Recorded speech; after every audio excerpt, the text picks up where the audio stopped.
This is Special Report.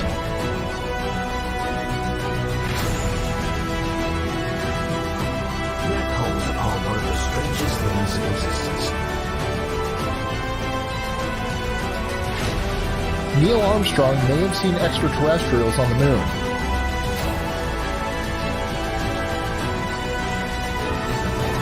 When he spies a discernible shape. That's one small step for man,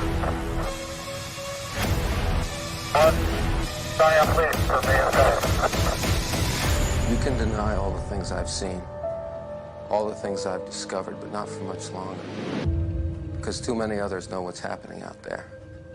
And no one, no government agency has jurisdiction over the truth. All right. That was my Matthew McConaughey. Welcome, everybody, to Full Spectrum Universe. My name is Rob Yox. We are the embattled broadcast from behind enemy lines in the one great state of New York. We have another episode of Full Spectrum Universe, the show, but also Galactical Beginnings. I told you last time we're going to be getting into Lyra. We're going to be getting into the Orion Wars. We're going to be getting into the Annunaki and the Merlin connection, or the Merlin. You know, there's a lot goes on with Merlin, and it may not be the Merlin that you're so familiar with, which is really going to be wild. So while we're waiting for everybody to pile in real quick, give me a shout out from where you're from in the chat. I'm kind of trying to do a little survey and see how far this stuff really goes. So tell me where you're from in the chat. You know, share this out, please. Hit the like. After we finish, go down and put a comment on the bottom to kind of break the algorithm. What we're trying to do is awaken the world. Let's do that together. And I saw something today before we get to the task at hand, and somebody said that once you say community, it essentially becomes sort of like fringe or cult-like in belief. And my response to that was, well, there's two different types of shows, right? There's a show with a host, and then there's fans and the audience, which this show is not. And then there is a show where the host is equal to the audience, and there's crowdsourcing and sharing of information. That is this show. So when we relegate and say community, that means myself and you included. And that to me is an empowering word, because when we see a community, people are less likely to, I guess, contradict what the sentiment of that community is when people move in a fashion together, in a sense, by really bringing information to the table that's not really spoken of, right? So it's really wild when you see other people kind of like shit on the word community. And to me, I'm like, well, if you don't feel that you're a part of something in that shape or fashion, then are you really doing all that you can do to help create change and be sort of like a bearer of information? And I would beg to differ. But so I tell you, it's been on my mind for a long time today. But let's get into the task at hand. This is episode 5, and I've gone to I had to make a different presentation for this because I didn't want the other one to be 70 slides and then, oh, here we go. You know, you can't get it into StreamYard at that point. So let's dive in real quick. And bam, Galactical Beginnings, Lyra, Orion War, Annunaki, and the Merlin Solution. Very, very wild topic tonight. So we're talking about a different area other than Earth. Last time we talked about what was happening in Earth. So now we're going back to the galaxy at large and the rest of the communities that are out there. So we talked about, you know, the Lyrans and how there are two types of Lyrans. There are Lyrans that love technology and that spread themselves out across the expanse of the universe.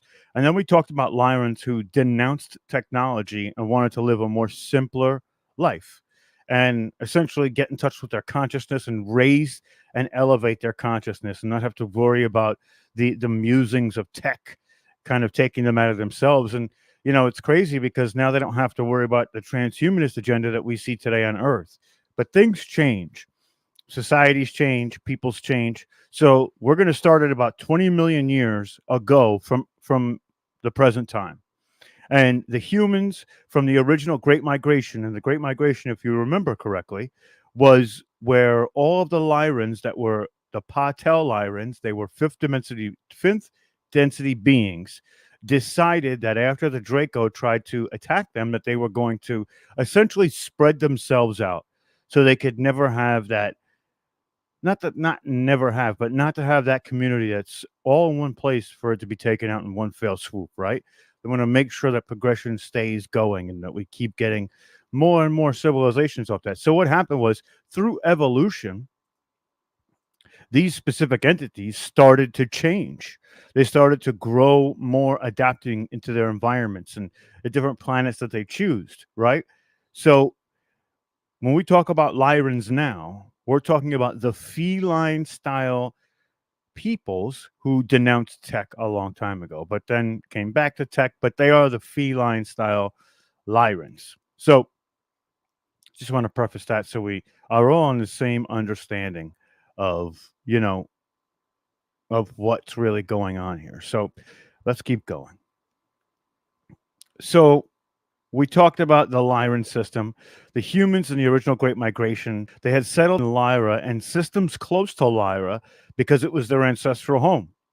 And who had these are the ones that shunned technology, have now evolved over millions of years, and to this point where they can settle on other planets, explore distant stars, and their technology taboos slowly eroded over time. So when I say that, we're talking about they may not be as technologically advanced as the Andromedans or the Syrians because they denounced it for so many millennia that now they're playing catch up, right? Let go. So we start in Lyra, the Lyra constellation. If you're not familiar with it, here's a picture. This is I am not drawn to this piece of space. I myself am drawn to Alpha Centauri, and I've been looking into the different beings that reside in Alpha Centauri.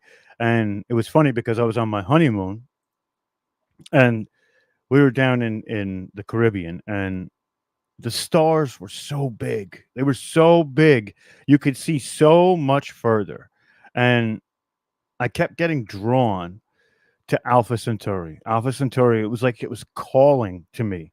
And I've had this sort of this fascination, but this feeling that I belong out in the stars, right? That I really am meant to be out there. But it was never in a specific direction until just recently.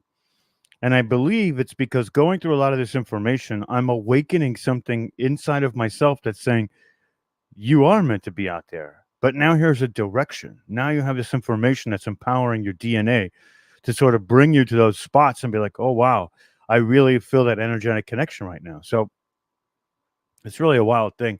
And hi, Sugar Bee. Hi, Johnny. Hi, Jay. Everybody out there who's listening, thank you for coming through. Please share this out. We have to get this information out to everybody. It's becoming more mainstream, and we need to get everybody on board so we can all talk about this stuff on being on the same page. Let's keep going. So the new wave of migration began, and it's from here, and these cat-like humanoids were surprised to discover that many of the civilizations that they were a part of or that had been developing all around them. They were so they eroded their technological advancements so much that they couldn't even contact the people around them or get in touch with them or even feel their presence in that sense. These beings were consciously advanced, which gave them an inkling of where to start and how to go. There was a community consciousness there that was just like we have on Earth today.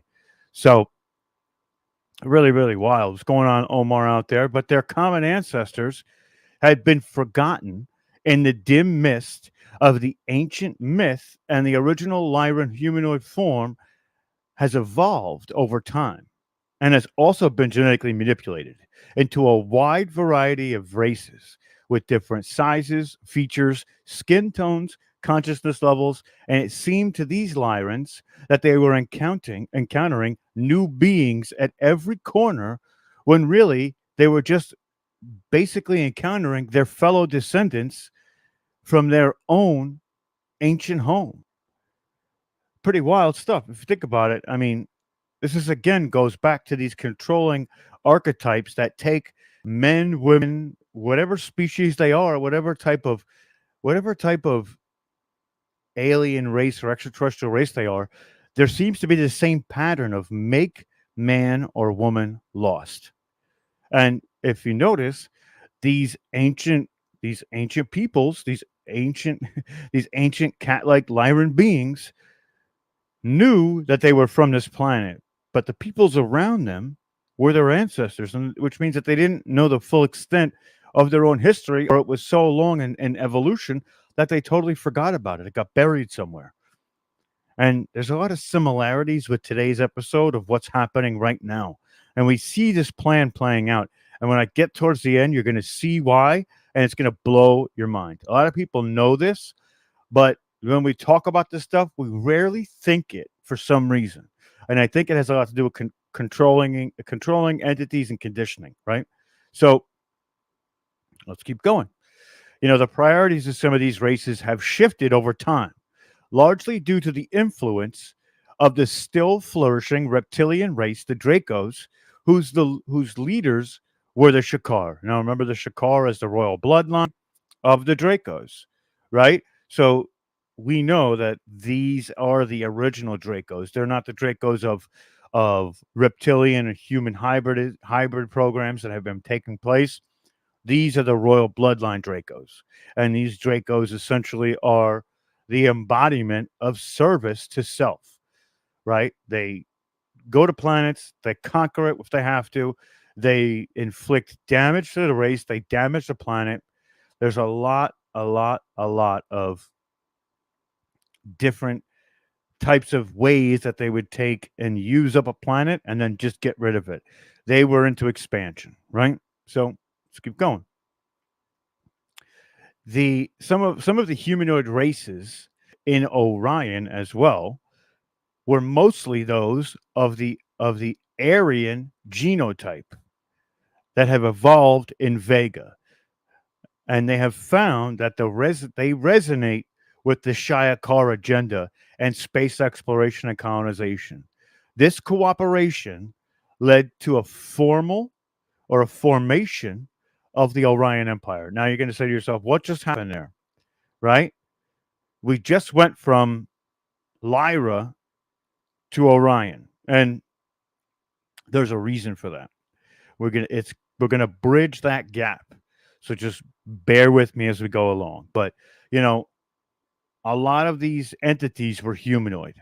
And now we're seeing, when we talk about Aryan, they are like the Nordics and certain races that are tall, blonde haired, blue eyed. We all know the Aryan archetype. I don't like using that, but that's the type of wording that a lot of people use, and it doesn't seem to be the same meanings, right? As we know, as it would have in modern history. So let's keep going.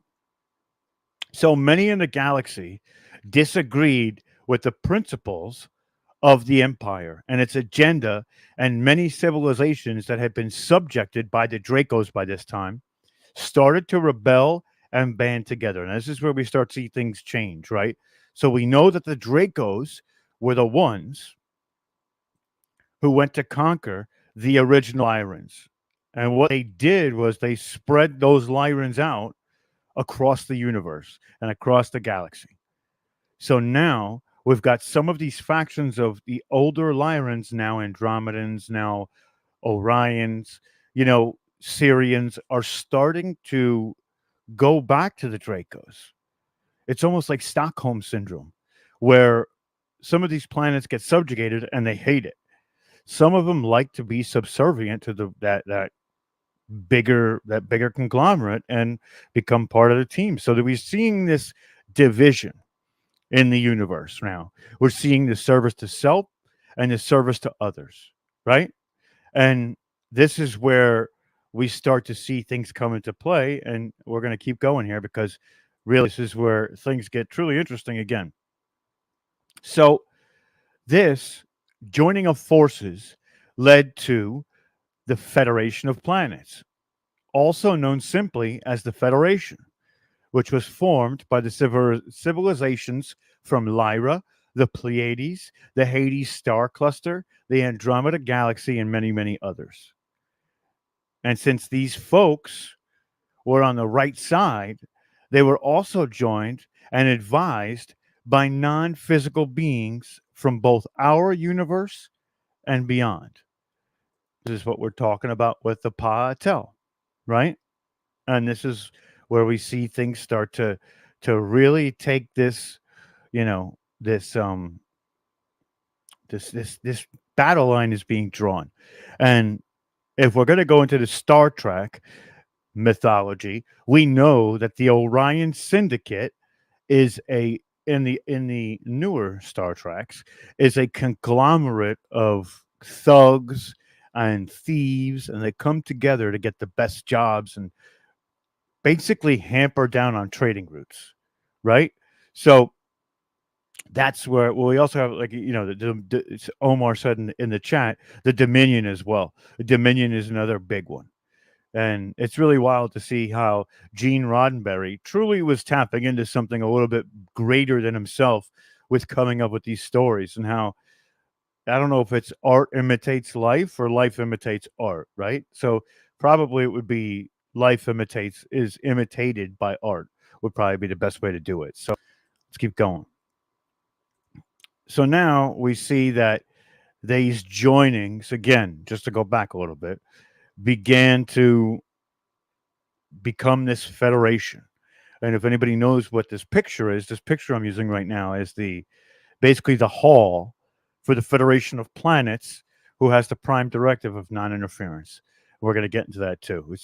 It gets really, really crazy here. So, like I said, since these folks were basically on the right side, they were also advised by non-physical beings, both from the universe and beyond. The Federation even got some expected volunteers on some reptilian planets whose whose races, basically, the volunteers were more consciously advanced races.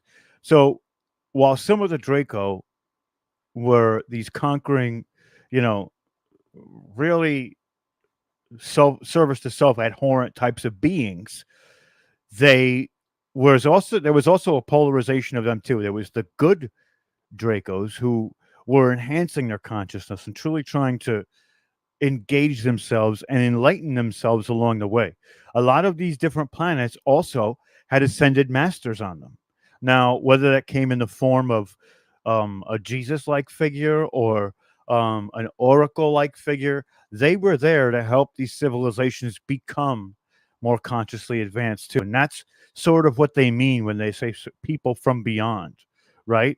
The next section that we go into is going to talk about those beings themselves and their issues, and it's gonna get really crazy. So we're really trying to get to this.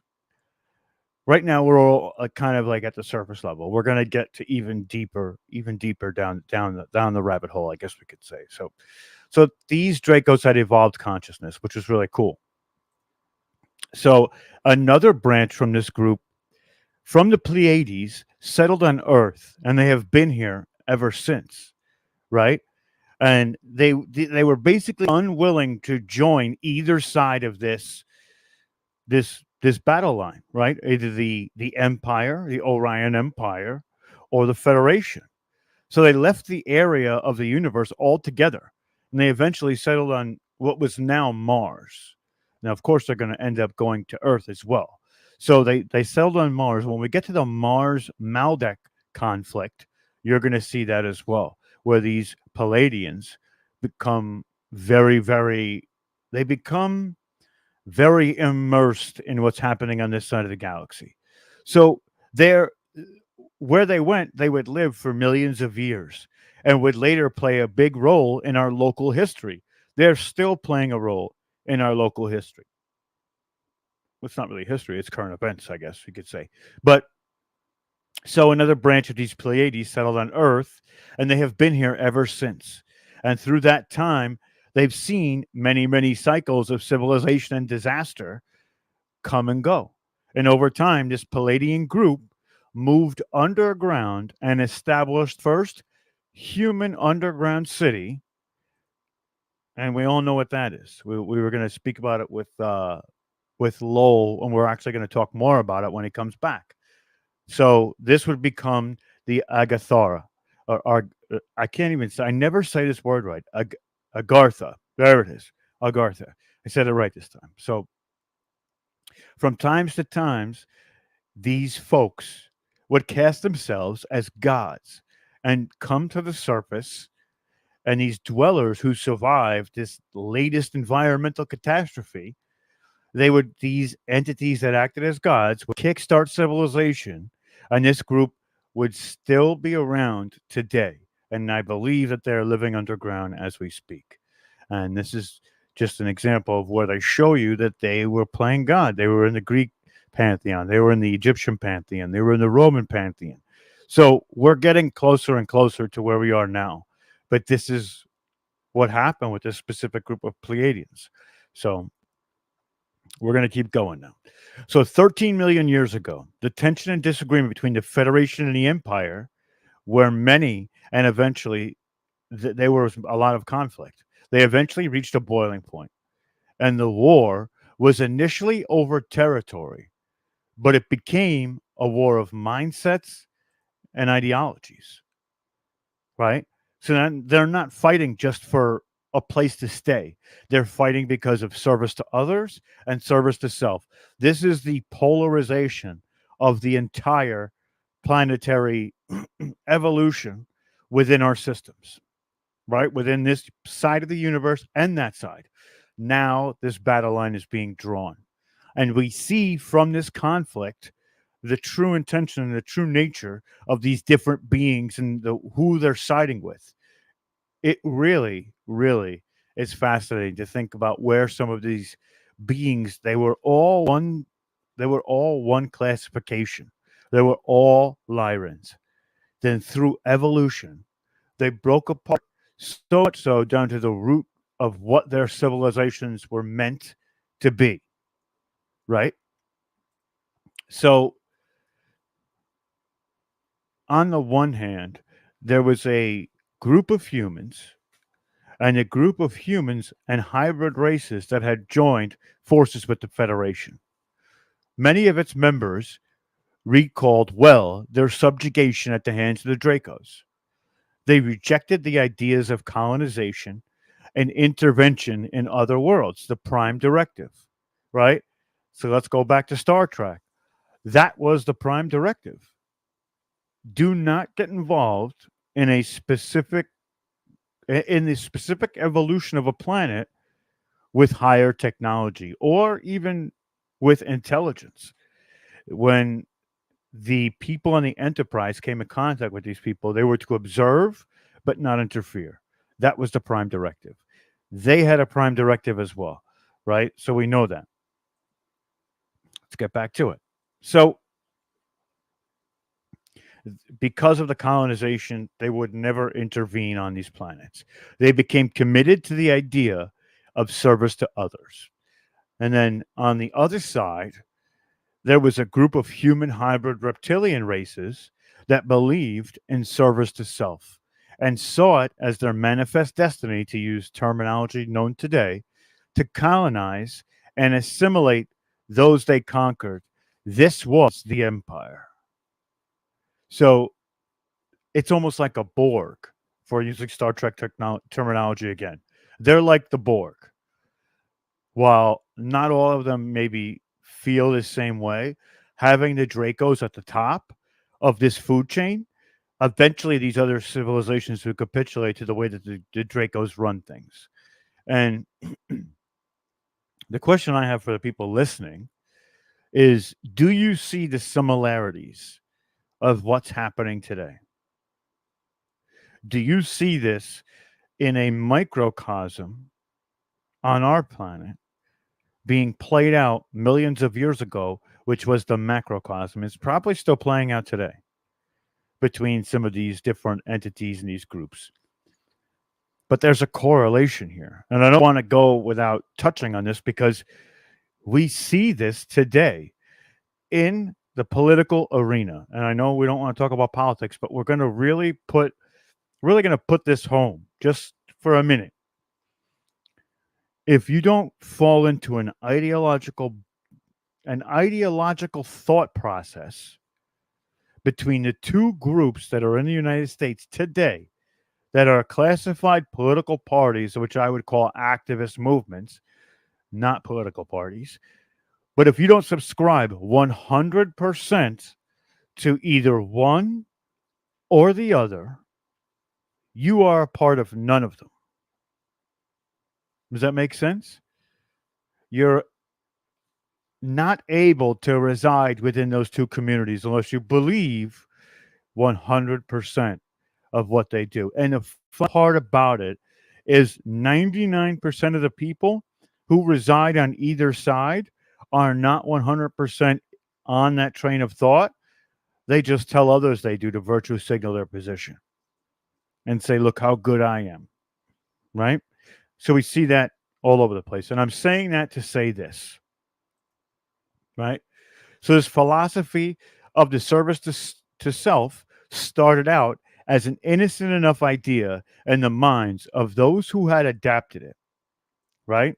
Let's go back to the visual presentation for this, because this is right. This philosophy was adopted, and it said that if everybody looked after themselves, then the whole would be taken care of as well, which sounded great. But what soon emerged was a paradigm of service to self and at the expense of others, resulting in the cycle of victim oppressor that we are so familiar with on our own planet today. Now, it's played out a bit different on this planet. It's the haves and have nots. There is a very small group of the haves and a tremendous group of the have nots. And the haves have because of the result of the victimization and the oppression of the have nots. Right? Do we see this playing out? Of course we do. So the struggle between the Federation and the Empire became known as the Orion War, named such because most of the fighting took place in and around the Orion system. This war lasted literally millions of years. And while there were truces and times of greater peace, and a general trend was one of conflict, and countless generations grew up within this war, desperation and strife as the norm. So we can see where these entities grew up in this fashion. And, you know, it really is sad to think that all of these entities over millions of years grew up in that mentality. But we can relate, right? Because a lot of people on this earth are going through the same thing. And this is why this information, again, is, I hate to keep saying it, but it's so important. The correlations are so vivid and so visceral, what we're going through right now, that it's hard not to see it. If you're not seeing it, that's because you don't want to see it, right? So this is, to me, this was fascinating. Going through all this information was like, wow, this isn't, we knew everything was cyclistic, right? We knew that. But to see it to the finite details of what this means, it's incredible. It shows that there is a system at play. And what's the answer to that? Do we remove ourselves from that cyclistic nature and that system completely? Do we become the Patel who can do whatever they want, living in the fifth density and not worrying about it? The fifth to seventh density, and not engaging in this duality? It's not an easy fix. And that's exactly right, Omar. This is not an easy fix. But we can look to see and say, hey, wait a minute. Maybe these people had it right. Maybe they didn't. We can learn from the mistakes of this universe and work towards that solution, which will work for everybody. So keep going. So now we're going to 12 million years ago. The Syrian solution, which failed, and the origin of the Anunnaki. Right? This is where we are right now. So I know I passed this one really quickly, but basically, this is the truth. The truth is no times of peace. But I always do that. I always make these presentations and start skipping ahead because there's really exciting parts I want to get to, right? So the Syrian solution was that of the Anunnaki. So the worlds of Sirius were mainly inhabited by refugees, reptilians, mammalians, and crossbreeds who had fled the ceaseless wars and battered planets in Orion. One group of human refugees also came as far as our own solar system and settled on Maldak, also called Tiamat, which used to exist in our current, but is now currently our asteroid belt, which is, all that is left of the doomed planet of Tiamat. So we're going to keep going. But wherever these refugees went, the wars kept coming closer. So the Syrians didn't really want to get involved, but tensions were rising. And soon, occasional fights erupted between the different factions of refugees as to which course of action was best. Now, again, usually different ideas spread arguments, and that can spill over into fights, right? It's one of the reasons why when people come with different ideas, we listen and we don't immediately discredit it. We don't want those fights. So, in order to find peace, a group in Sirius came up with a creative plan for conflict resolution, inspired by the idea of an alchemical union of opposites. They suggested to the Empire and the Federation a marriage between royal lineages to create a common ruling dynasty, mixing the genetics of humanoid members of the Orion royalty, reptilian hybrids, with the high ranking members of the Federation, pure human. Figuring it was worth a shot, the plan was set in motion and a new royal hybrid race was created. The muscular, dark skinned warrior like humanoids that we know in our history as the Anunnaki. They were incidentally the gods of ancient Sumeria, Greece, Rome, and the Old Testament, but more on that as we go further. So, this is wild, right? To me, everybody's like, well, where did the Anunnaki come from? How did they manipulate our Earth and yada, yada, yada? We're finding that they were created as a solution, but quickly they become the problem, which is always the case. Anytime that people try and do good, there's always repercussions or consequences for the actions of others. And we see that plain as day with the Anunnaki. And in the next few episodes, we're going to go into the Anunnaki like 120%. Big time. Big time, big time. The Anunnaki have a checkered past, and in that checkered past, there's a lot of war, death, a lot of subjugation, all that stuff. And a lot of people look at them today as something of, how do I put this? A vast, I don't want to say prestige because that's not quite the right word, of vast, very, very potent within our history, right? I guess that's the better way to put it. And maybe they are. But again, I'm going to go back to my thought, seeing all of this research before I do these episodes. I think that this is an arc. The Earth is an arc for plants, animals, genetics, everything. Everything is backed up on our planet. That's one of the reasons why you hear so many people who talk to extraterrestrials on a regular basis say that this is the most important planet in the solar system. This is the center of it.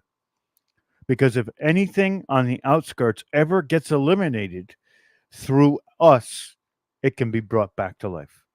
Whole civilizations can be brought back. Now, it's not going to be the same people, but the genetic codes are here, right? Let's keep going. So, unfortunately, the marriage and subsequent new royal lineage didn't have the result that the Sirens had hoped for. Because of the different heritages, there were a race divided among themselves almost from the start, and it would provide difficult for Anunnaki to unite us as one family or to hold one set of principles, right? They come from two different races. To hold one set over the other doesn't make sense. They're bred of both. So, also, many people refused to pledge their allegiance to the new dynasty because they disagreed with the genetic manipulation that included reptilian DNA.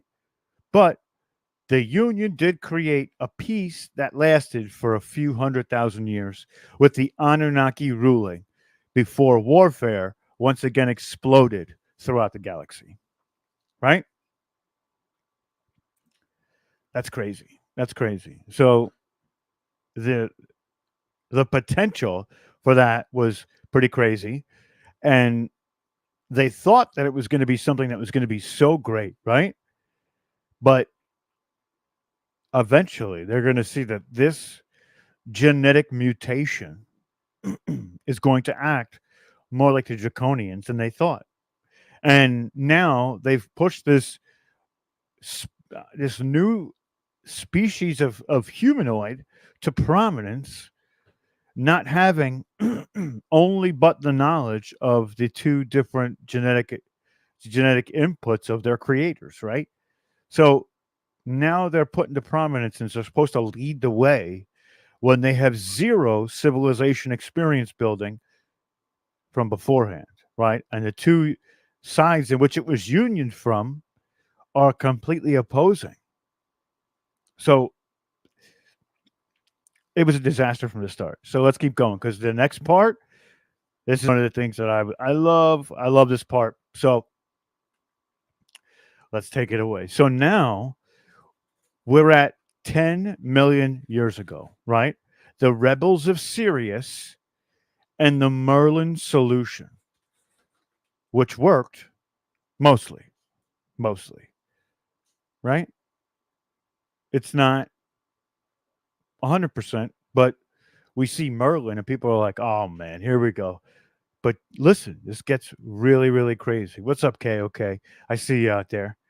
You missed a lot, but don't worry. There's always replay. Share this out, everybody. Let's keep going. So, with all of the back and forth battles of the world's changing possession every other century, another faction emerged that was fed up with both sides. The rebels, who were based in the Sirius system. So no, they did not like the Empire nor the Federation.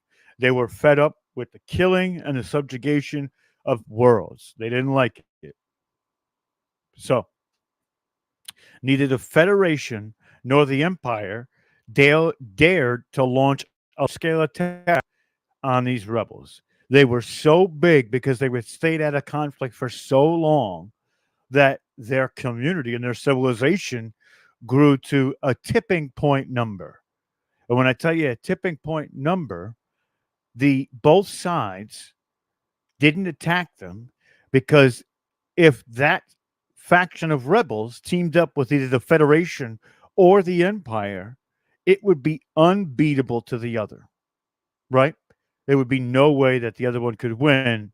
So these guys and girls really had the linchpin, right? They could be the deciding factor of this conflict in this galaxy.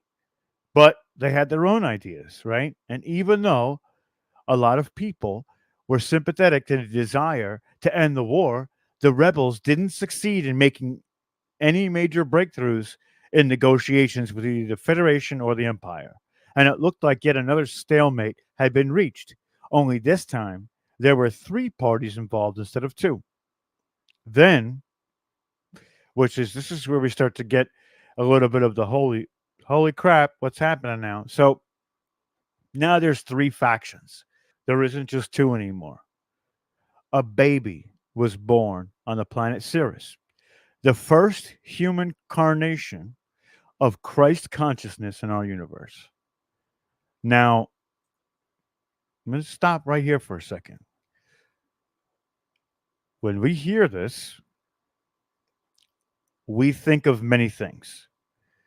We think of this story being played out in modern religions, right? A Christ consciousness style humanoid was birthed. Now, notice that I didn't call him Jesus because that's what everybody's thinking. Now, this is where a lot of the religious texts came from. They were passed down and translated to the best of their abilities on our planet. And I want to make that disclaimer because this is all happening millions of years before the Roman Empire.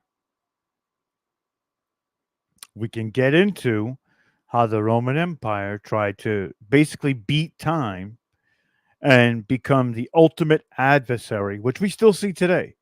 But I digress. We keep going. So nowadays, we know Merlin, right, as the counselor or magician in the court of King Arthur. However, the original Merlin, or at least the archetype, the Merlin archetype, made his first appearance during the Orion Wars. Within the ranks of the rebels, he grew up as a young boy with remarkable talents, capable of manipulating the third density by operating in the fifth density. In other words, capable of magic or miracles. Now, here's where we see that this specific entity was of direct lineage to the Pa-Tel, the fifth density beings, right? It incarnated itself in this is what the ascended masters would do. Many times they would not get involved. But this time it had gone on for so long that they felt that they needed to intervene. They did so in giving fifth density capabilities to a third density being. Fifth density capabilities or powers or consciousness to a third dimensional being. This is the manipulation of reality, right? So while these entities on both sides sort of stay away from they have that prime directive, I guess is the best way to say it. The ascended masters were playing their own game. Let it go as far as they could see it going without total annihilation. And we actually see that on this planet too, with extraterrestrial intervening in nuclear type of situations or great destructions of comets and asteroids. These entities that were also residing at a bigger a greater density than us still had those at which they were being saved by. And here is one of the things I want to talk about real quick since I see this in the comments. You create your own prison with the lies you believe. This planet is not a prison. This planet is a hospital. This is what changed a lot for me doing this research. While we believe it to be a prison, it's truly a hospital because while we're here, we have the ability to upgrade in consciousness, upgrade in vibration. So what's happening is being on this planet is nursing us back to where we used to be, bringing us back to our full potential and health, right? So while it's not a prison, it's a hospital. That's how I see it. And that's a more positive outlook than saying that we're stuck, right? But let's keep going. So Merlin, right? Let's keep going. So when he reached manhood, he started teaching about universal spiritual laws and about unconditional love and forgiveness, much like our friends, Jeshua ben Joseph, or Jesus Christ, Buddha as well. could talk about a couple of people, that fit this bill. And even in the Native American cultures, they had a Jesus-like figure. This story is told over 16 different ancient civilizations. Well, before the time of Christ and after the time of supposed Christ, right? So he said that all parties, including his own, were still caught in this dualistic and polarizing perception of reality, and that this perception was an illusion that only unconditional love and forgiveness would be able to lift. His ranks and followers grew and grew. The various authorities of that time and place must have been more receptive than the Romans were, for Merlin succeeded in changing the mindsets of the rebels soon after those of the Federation and those of the Empire. By helping them transcend and value their differences, peace agreements between the parties were reached. And with this peace and change of mindset came dramatic increase in awareness and the raising of consciousness for the whole Milky Way.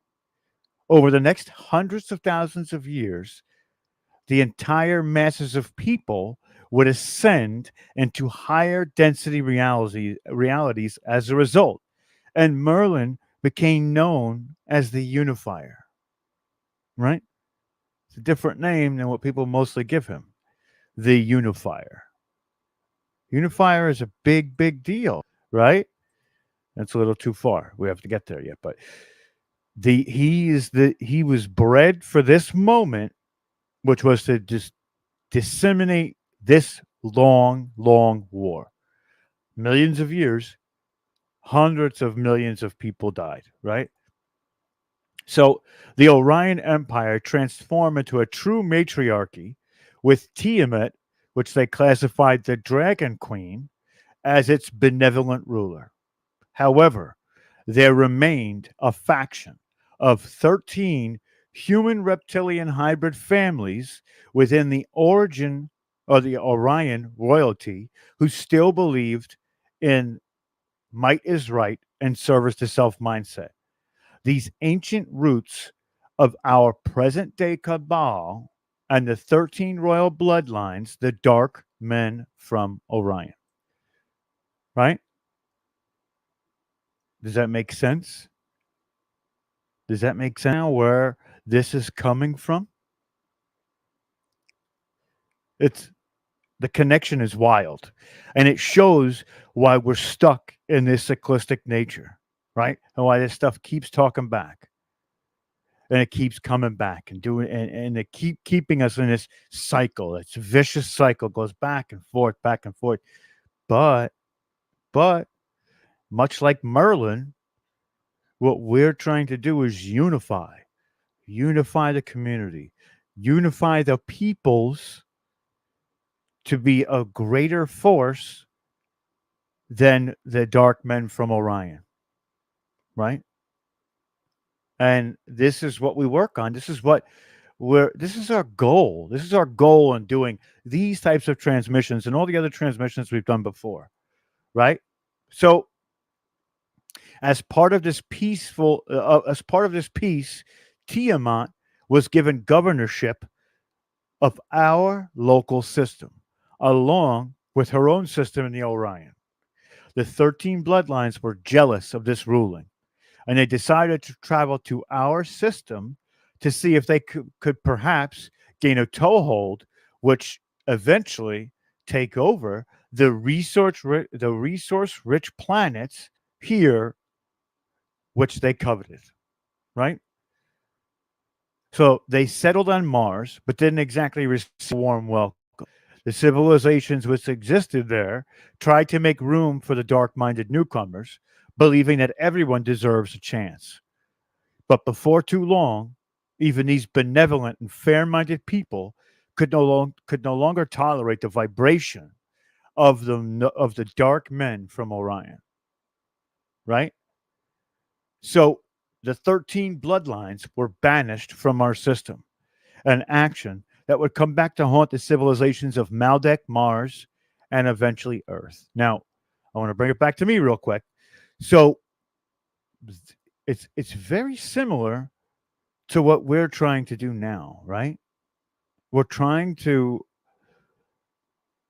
we're trying to shake loose the tree that these people reside in that gives them their perch over us. We're trying to banish them from society in that way because of their ill will towards man and man's potential, right? So this is, it's really wild. It's really, really wild. I think that, and I say it was wild a lot. I know I do, but this information has such correlation to right now because we're in one of these cycles right now. We're right at this point where we're gaining civilization in a sense that we are evolving to this experience can be completely and fully understood of what our potential is and what this reality is. And these people are trying to put their foots on our necks, and we're not letting it happen. As much as they want to see it happen, we know from Looking Glass that there is not one outcome where they are on top, right? So it's exactly the same as before. Let's keep going, right? So we see that they were banished from civilization. So be it. It was during this time throughout the universe that some had the bright idea to create a system of living libraries, planets that contained flora and fauna, hundreds of worlds, to act as the kind of storehouse for genetic material. Now, I know you know where I'm all going with this, right? Let's see. So, our planet, which was already quite diverse, was one of the 12 planets in our galaxy selected to act as a living library. And many races journeyed here from all over to see different plants and animals, the different species that we see today as an octopus, mushrooms, orchids, etc. Dolphins, whales that were already here. Many of them stayed for a while, delighting in the rich lushness of Earth, and some still are around today, right? So now talking about our system, Tiamat herself traveled to Earth to help seed life and create a giant androgynous humanoid race, the Nam Lalu, to act as guardians of this living library. The Nam La'u were the race that the Greeks called the Titans, the giants that were the parents of the gods, meaning a race of 50 to 60-foot tall humanoids who existed here before the Anunnaki arrived. This era of peace and harmony would last throughout the galaxy for approximately 5.5 million years until the next great war. And that's the war in heaven. Now, when you hear the war in heaven, it's not like the Bible speaks, but it talks about the entities from above. And we talk about the higher density beings. That would be the war in the symbolic heaven, right? So that's part 5. And I wanted to ask everybody out there what their favorite part of that was and if they see some of the same similarities that I'm seeing. And if when we're listening to what all of this is being told and finding these coincidences or congruencies in all this work, because there's no such thing as coincidence, all these similarities in work, do we see this timeline emerging now? Do we see that there's so much more than meets the eye out there and here, and how it's truly all connected? Because we're taking that bloodline of mother and father to the Patel, to the Lyrans and the Dracos, to the Orions, the Andromedans, the Syrians, to the Anunnaki, to everything else, and coming back to Earth. It all comes back to Earth. It all comes back to Earth. So that's what I have for you tonight. I think we've gone over quite a bit, and I don't want to go too. I'm going to try and keep it at 1 hour because it's people don't like when stuff's over an hour. But there is so much more information yet still that we have to go over. So this isn't stopping anytime soon, and we're going to keep going. And I have so many other projects that I've been working on too, like the wing makers, and you know, talking about different things that y'all wanted to see, really. So, with that being said, guys, please, please, please, if you haven't already subscribed, do so.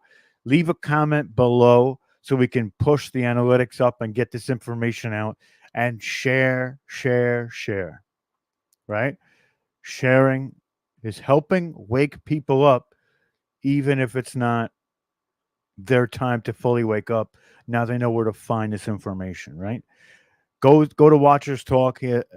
Omar is doing NDEs all this week, near death experiences, which have a tremendous role in the consciousness and seeing to that past that veil. And check his out too. Subscribe. You know, we work together a lot. He's been doing his thing. I've been doing my thing over here. They are equally as important. Share everything out. This information is paramount because it has to do with us.